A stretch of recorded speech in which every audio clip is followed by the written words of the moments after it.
tubig. So, Vegan. Mga 5 to 6 minutes, no? Ngayon, gagawa ko ng bagnet. And then, kailangan ko ng garlic. Ngayon, gagamitin ko rin superstar natin, yung gagawin sa pamilya.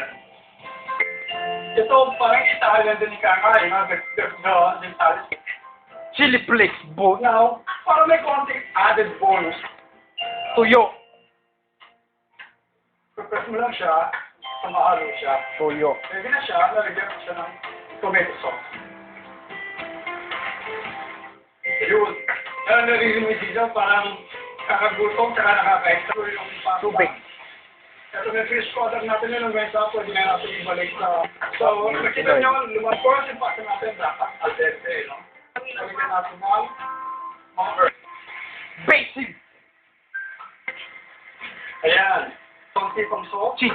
Ito.